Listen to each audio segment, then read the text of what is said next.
Bienvenue à tous et à toutes et merci de nous retrouver sur la chaîne La Bonne Nouvelle dans l'émission Que dit la Bible. Alors cette émission va nous permettre de pouvoir traiter des questions par rapport à la Sainte Doctrine ainsi que les questions que se posent les chrétiens. Je ne suis pas seule sur ce plateau. Nous avons comme un invité spécial Pasteur John. Bonjour Pasteur. Bonjour Sephora. Alors nous avons choisi de parler sur la repentance et sans plus tarder, nous allons poser quelques questions à notre invité. Premièrement, nous aimerons savoir qu'est-ce que signifie réellement la repentance. Bien. C'est quoi? Que signifie la repentance? Je pense qu'on doit remonter beaucoup plus loin. Quand on regarde, lorsque nous avons abordé cette question, on remonte plus loin dans Romains chapitre 3, 23. La Bible dit que tous les hommes avaient péché et étaient privés de la gloire de Dieu. Donc, le problème, il se pose à ce niveau. Si nous devons bien comprendre la repentance, c'est de là que nous devons partir. Donc, les hommes sont dans une mauvaise posture vis-à-vis de Dieu. Ils sont séparés de Dieu. Et Jean-Baptiste, dans le Nouveau Testament, le premier, vient. Il appelle à la repentance. Jésus arrive à son tour, commence aussi son ministère par l'appel à la repentance.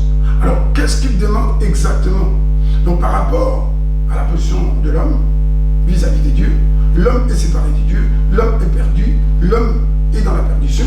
Alors, qu'est-ce qu'il demande? Jean appelle les hommes à se tourner vers Dieu, à quitter leur position inconfortable dans laquelle ils se trouvent. Et c'est la même chose que Jésus fait. Il appelle les hommes à revenir, à changer de position, à quitter la position où il se trouve en contradiction avec la volonté de Dieu et à revenir vers Dieu. Mais pour illustrer cela, nous allons prendre un exemple donné par Jésus lui-même dans la Bible.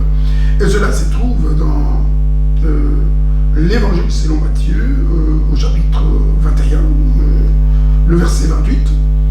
Et nous allons lire la suite. Et là, nous allons bien comprendre ce que veut dire exactement la repentance. En gardant à l'esprit que les hommes sont séparés des dieux. Les hommes sont dans le péché et Dieu, qui est un Dieu d'amour, les appelle, il a besoin d'eux, il veut les sauver, il veut une réconciliation. Alors, il appelle à la repentance. Alors, qu'est-ce que cela dit exactement? Alors, en lisant, nous avons ici, que pensez-vous? Un homme avait deux fils. Il s'adressa au premier et lui dit: mon enfant va travailler aujourd'hui dans ma vigne. Il répondit: je ne veux pas, mais plus tard. Il montra du regret et y alla. Le père s'adressa à l'autre et lui dit la même chose. Ce fils répondit: je veux bien, Seigneur, mais il n'y alla pas. Lequel a fait la volonté du Père? Et déjà, on va s'arrêter ici pour expliquer. Nous avons deux fils, deux enfants. Et il y a la demande du Père. Le Père demande, qu'est-ce qu'il demande? Il confie la mission à ses deux enfants. Alors, il y a un qui dit, ok, qui ne veut pas, qui refuse d'y aller. Ensuite, il se reprend et il y va. Et c'est ça, la leçon que Jésus veut nous donner ici, c'est que, au départ, comme les humains qui étaient séparés de Dieu, d'après Romains chapitre 3, verset 23, les hommes étaient séparés de Dieu. Cet enfant est séparé. Cet enfant s'oppose à son père. Il ne fait pas la volonté de son père. Et Jésus dit qu'il se répand, il se reprend et il y va. Alors, si déjà, jusque-là, si nous pouvons bien comprendre, c'est-à-dire que cet enfant se repentit. Qu'est-ce qu'il a fait? Il a changé d'avis. Il était contre. Ensuite, il est pour. Voilà. Le deuxième, on n'en parle pas, puisque de toute façon, lui, il a fait le contraire. Il a dit qu'il va y aller. Il n'y est pas allé. Donc, il y a aussi des chrétiens comme ça. Quand on leur pose la question, est-ce que tu acceptes le Seigneur Jésus comme ton Seigneur Sauveur? Il dit oui, comme ça verbalement. Mais en réalité, dans les faits, on ne voit rien par la suite. Donc, ce n'est pas ça le cas qui nous concerne. C'est le cas du premier enfant. Alors, en continuant la lecture, nous allons encore découvrir un autre groupe de personnes qui se sont repenties. Ici, Jésus parle au verset, il parle des collecteurs d'impôts. Il dit, je vous le dis en vérité, les collecteurs d'impôts et les prostituées vous dévanceront dans le royaume des dieux. Car Jean est venu à vous dans la voie de la justice et vous n'avez pas cru en lui. En revanche, les collecteurs d'impôts et les prostituées ont cru en lui, et vous qui avez vu cela, vous n'avez pas ensuite changé vous n'avez pas ensuite montré de regret, vous ne vous êtes pas repenti dans d'autres versions pour croire en lui. Voilà encore un deuxième exemple, beaucoup plus clair et beaucoup plus précis. Nous avons deux groupes de personnes. Nous avons les collecteurs d'impôts et les prostituées d'un côté, et nous avons les principaux sacrificateurs de l'autre côté, donc les hommes religieux de l'autre côté. Alors, les religieux ont écouté la prédication. Au lieu de se repentir, au lieu de changer, non, ils n'ont pas changé, ils ont gardé leur position, leur attitude vis-à-vis de la parole de Dieu, vis-à-vis de Dieu, vis-à-vis de Jean-Baptiste.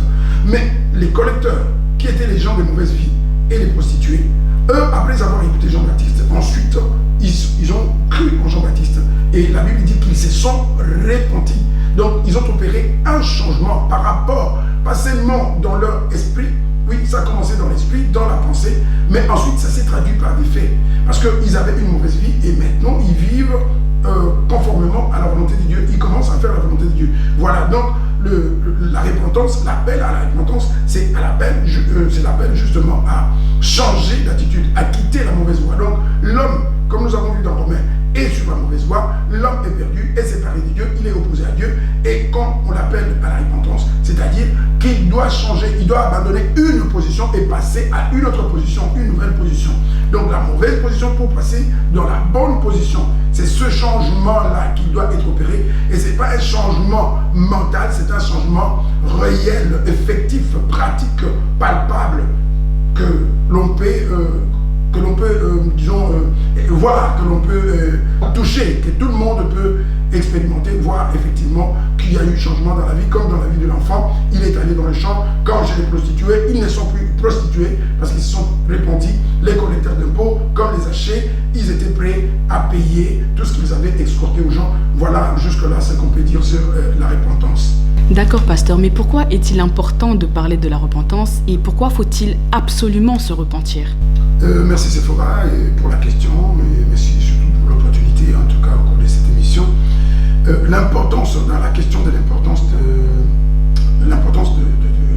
du message de la repentance dans les églises n'est pas à démontrer. Le Seigneur Jésus lui-même a donné l'exemple, il a donné le coup d'envoi en commençant son ministère par ce message. C'est pour dire que c'est très très très important pour l'Église. Et comment expliquer? Il n'y aurait même pas d'Église.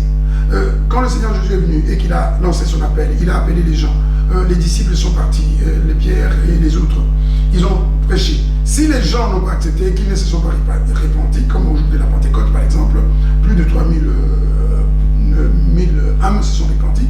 Mais si les gens ne se repentent pas, si les gens refusent de se repentir, mais il n'y a pas d'église, il n'y a pas de sauvés, et donc la mission du Seigneur Jésus-Christ ne servait à rien. Donc la repentance, c'est très important. Avant de parler de quoi que ce soit, il faut que la personne, donc un chrétien, c'est quelqu'un qui au départ a écouté l'évangile, a écouté le message, la prédication, et s'est repenti. Et tout le reste vient ensuite. Ça, c'est la première chose à savoir. Et pas seulement la repentance générale, qui consiste, donc qui fait que tous les hommes devaient revenir à Dieu, mais il y a aussi le chrétien tous les jours. Parce que nous sommes des humains, nous avons des faiblesses. Jacques dit qu'il nous arrive des brancher d'une manière ou d'une autre. La solution, c'est quoi? Une fois qu'on est tombé, on doit se repentir. Ça, on en parlera aussi. Mais là, encore une fois, puisque notre concept, c'est pourquoi est-ce que dans les églises, on n'entend pas trop parler le message de la repentance? C'est ce que nous allons voir encore une fois. Selon notre concept, nous allons interroger encore une fois la Bible, et nous prenons un texte qui se trouve dans 2 Timothée chapitre 4. Nous allons lire 2 ou 3 versets, et là nous allons comprendre au verset 2 Timothée chapitre 4 verset 2. Nous allons lire, donc la question c'est pourquoi nous avons l'impression que ce message n'a pas vraiment beaucoup sa place dans l'église. Aujourd'hui nous lisons la parole de Dieu. Paul dit à Timothée, prêche la parole, insiste en toute occasion, qu'elle soit favorable ou non, réfute, reprend, encourage. Fais l'œuvre, fais tout cela avec une pleine patience et un entier souci d'instruire. En effet, c'est ça qui nous intéresse, un temps viendra où les hommes ne supporteront pas la saine doctrine. un temps, et nous vivons ce temps. C'est pourquoi aujourd'hui, parce que les hommes ne peuvent plus supporter la sainte doctrine, voilà pourquoi on n'en parle pas. Au contraire, ayant la démangeaison d'entendre les choses agréables, ils se donneront une foule d'enseignants conformes à leur propre désir. Ils détourneront l'oreille à la vérité et se tourneront vers les fables. Voilà le nœud du problème. Aujourd'hui, nous vivons ces temps. C'était une prophétie et elle s'accomplit aujourd'hui. Aujourd'hui, les gens ne sont pas disposés à écouter la vérité. Les gens veulent la liberté totale. Ils veulent entendre les choses. Ils ont influencé même les prédicateurs. Parce qu'aujourd'hui, les prédicateurs, ils sont attentifs à ce que les gens désirent, à ce que les gens veulent entendre et ils prêchent pour plaire aux gens. Voilà pourquoi aujourd'hui, ce message n'a pas sa place dans l'église. Les gens ne veulent pas entendre, quand on leur parle de la repentance, qu'ils abandonnent leur mauvaise voie, il dit qu'on les juge. C'est comme ça que le concept, la notion de l'évangile des condamnations est apparu. Mais c'est très important que ce message a sa place dans l'église. Donc voilà déjà un exemple, voilà déjà ce que la Bible dit. Nous vivons ce temps justement où les gens ne veulent plus entendre la vérité. Donc le problème il est là. Encore un autre exemple, dans 2 Pierre chapitre 2, nous avons encore un élément important qui nous montre pourquoi aujourd'hui ce message semble ne pas avoir sa place dans l'église. 2 Pierre chapitre 2, nous allons lire à partir du verset, nous allons lire 2 Pierre chapitre 2, nous sommes au chapitre 1, voilà. Nous allons encore lire la parole de Dieu. Écoutez, c'est un élément encore très important. Cependant, il y a eu parmi le peuple des prétendus prophètes. De même, il y aura parmi vous des prétendus enseignants. Ils introduiront sournoisement des doctrines qui conduisent à la perdition. Voilà encore le problème aujourd'hui. D'un côté, il y a des gens qui ne supportent plus la sainte doctrine. De l'autre côté, il y a des gens qui viennent avec des enseignements diaboliques, mensongers, qui veulent tromper le peuple de Dieu, justement.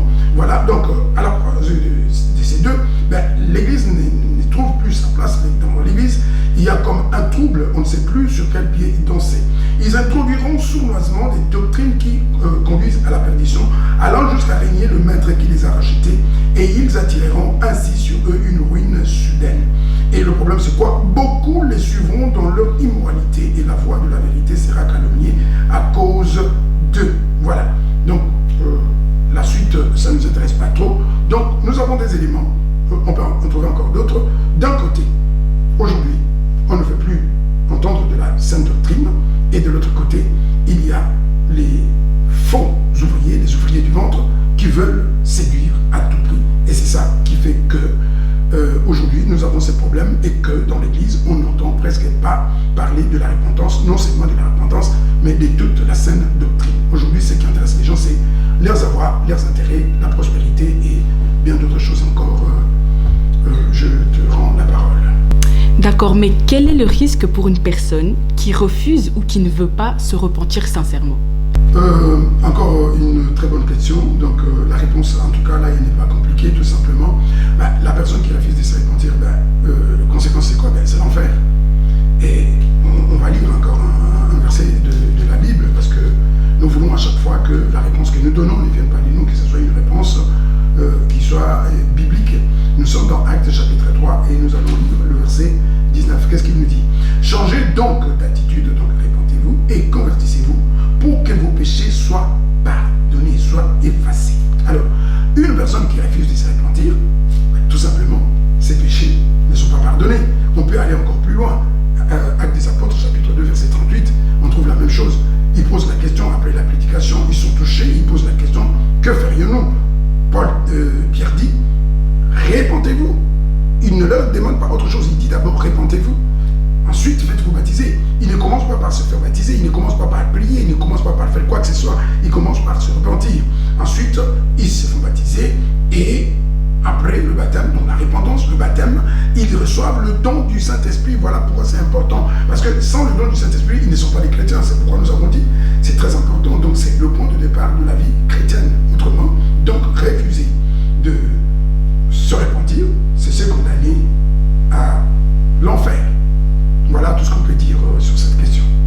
Oui, pasteur, certaines personnes voulaient savoir, la repentance, est-ce qu'elle concerne tout le monde ou bien il y a une catégorie de personnes?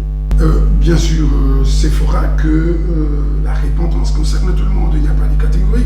On peut catégoriser entre les païens, les gens qui doivent se repentir pour la première fois et venir au Seigneur, et les autres, c'est-à-dire les chrétiens qui sont déjà aussi repentis, mais toujours fidèles à notre concept.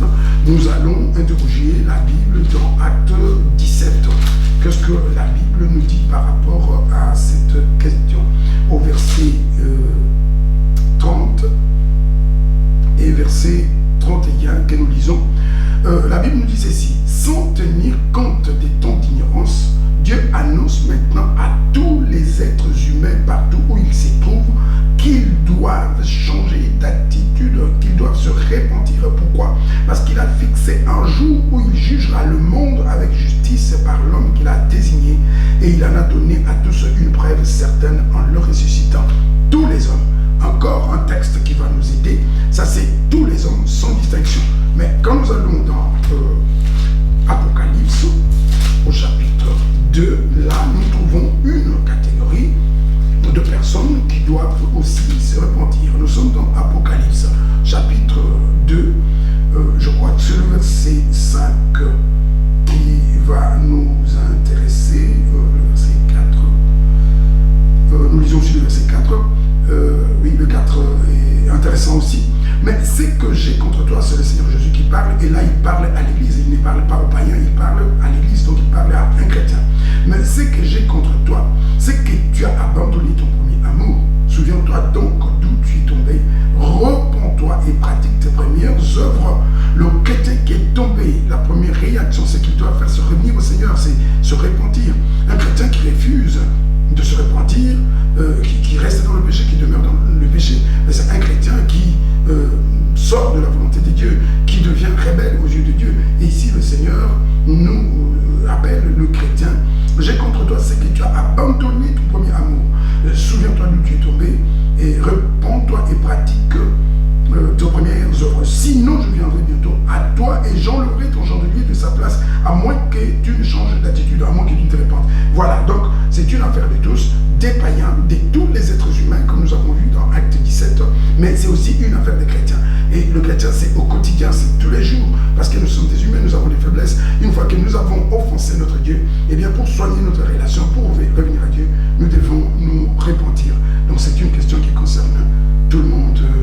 Voilà tout ce qu'on pouvait dire à ce sujet. Très bien, pasteur. Et maintenant, quelle conclusion peut-on en tirer afin d'adresser un message aux enfants de Dieu par rapport à la repentance? Ok, très bien. On ne peut pas encore parler de conclusion parce que c'est vraiment une question importante, c'est une question capitale. Nous allons, j'espère, poursuivre cette émission à travers d'autres épisodes pour l'approfondir encore davantage. Mais aujourd'hui, tout ce qu'on peut dire tout simplement, c'est nous appelons les enfants de Dieu qu'ils répondent à cet appel vibrant, à cet appel pressant de Jésus-Christ. Donc un chrétien, c'est quelqu'un qui se répand. Donc on doit rester debout, c'est se repentir. En tout cas pour les chrétiens tous les jours. Et à ceux qui ne sont pas encore repentis, on peut tout simplement dire écoutez cet appel, écoutez cette voix qui appelle. La Bible dit lorsque vous entendez sa voix, n'endurcissez pas vos cœurs. On va lire juste un verset donc Matthieu chapitre 4, verset 17. Et Jésus commença à prêcher et à dire répentez-vous, changez d'attitude, car le royaume des cieux est proche. Voilà tout ce qu'on peut dire aujourd'hui sans tirer des conclusions. Nous voici donc à la fin de notre émission. Et je vous invite donc à vous abonner, à liker et à partager. Et nous donnons rendez-vous au prochain épisode. Soyez bénis. Au revoir.